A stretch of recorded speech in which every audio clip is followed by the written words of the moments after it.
So President Trump stopped the negotiation on the COVID stimulus package, and he got hammered by the press. Okay. Now, when I saw this, I knew there was a reason, and it didn't take me more than 5 minutes to find out the reason. So let me walk you through this. So the Democrats want $2.2 trillion in COVID stimulus. The Republicans have countered with $1.6 trillion, both enormous amounts of money. I mean, it doesn't mean anything to us now because we're used to hearing 30 trillion, 25 trillion. But this is an enormous amount of money.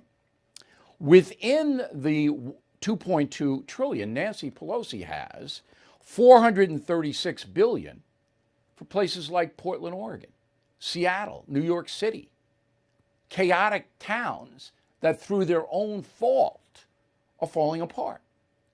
So that means that taxpayers in Texas, in Florida, in Kansas, in North Dakota, everywhere, will be paying for the incompetency of San Francisco, New York, Portland, Seattle, and other towns.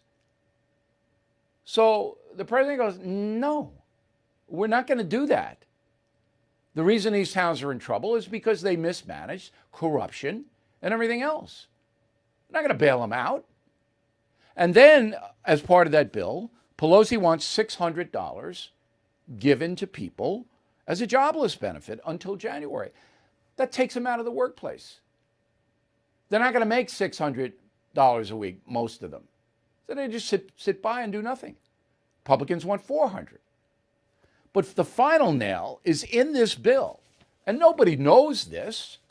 You're hearing it here because we're an honest broadcast, but nobody knows this.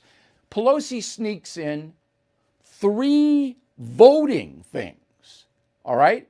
So in the National Voter Registration Act, right now, the federal government requires the last 4 digits of your Social Security number in order for you to register to vote. That's what it requires. Pelosi said, no, we don't want that. We don't want anything. No proof of citizenship, nothing. That's number one. Number two, Pelosi wants 15 days mandatory in every state for early voting. The states are supposed to make their own schedules. So she wants the federal government to start tell the states what they can and can't do. And finally, she wants votes counted 10 days after the election, if postmarked by Election Day. Federal mandates. The states run the elections. Each state has different standards. Some states are corrupt, some states are straight. Pelosi wants to stack the deck in favor of corruption, because if you don't have to provide your last 4 digits of Social Security number, you could be here illegally and vote. Who's gonna know? But that's what Pelosi wants. So this is in the bill. This is in the COVID stimulus bill. What's it doing in there?